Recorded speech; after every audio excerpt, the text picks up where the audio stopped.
Greetings, my lovable weirdos!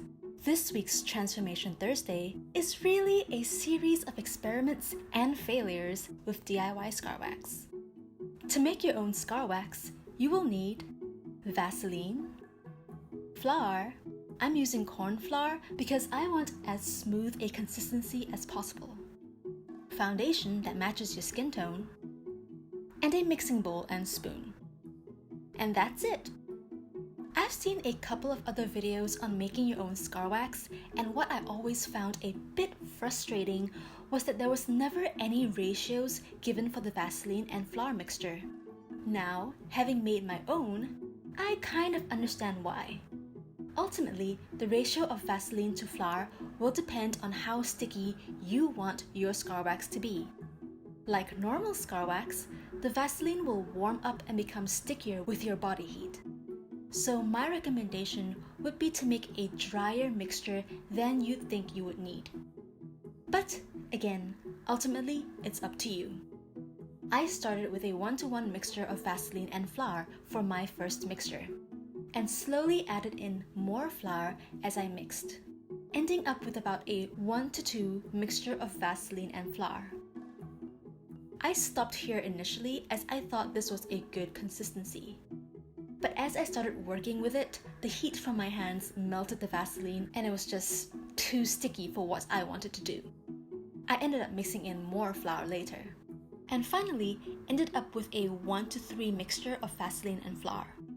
You might find this mixture a bit too dry, but the beauty of making your own scar wax is that you can play around with the mixture ratios until you have something that works perfectly for you. For my first series of experiments, I wanted to see if I could sculpt something and then seal it with a household sealer, so I could start making prosthetics with scar wax instead of latex paste. The purpose of this entire video is to see how effective DIY SFX makeup can be, because I know liquid latex or even spirit gum and Prozaid is not always readily available or cheap in some places. I have Mod Podge and white glue, so I tested using these as sealers first.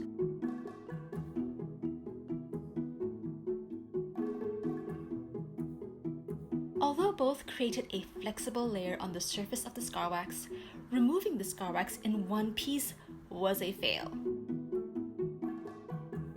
I then decided to try clear nail polish, thinking that a stiffer surface layer might make it easier to remove the scar wax sculpt. And that was a massive fail. There probably is a way to do scar wax prosthetics, I just haven't figured it out yet. I then wanted to try the DIY scar wax directly on my face.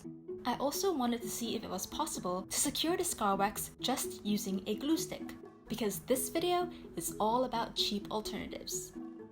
It's not the greatest SFX makeup, honestly it's pretty bad, and I didn't have fake blood on hand to cover up all my mistakes. But the glue stick more or less worked, and the DIY scar wax mixture was just as finicky to work with as regular scar wax. So I'd say this experiment was a success. Considering a tub of Vaseline cost me $3.90 and the corn flour was 70 cents for a bag, that's about a savings of $9 for the same amount of scar wax bought in-store in my country. So to me, this is definitely a wonderful alternative. I hope you found this series of experiments helpful, and until next time, keep on embracing your inner weirdo. Bye!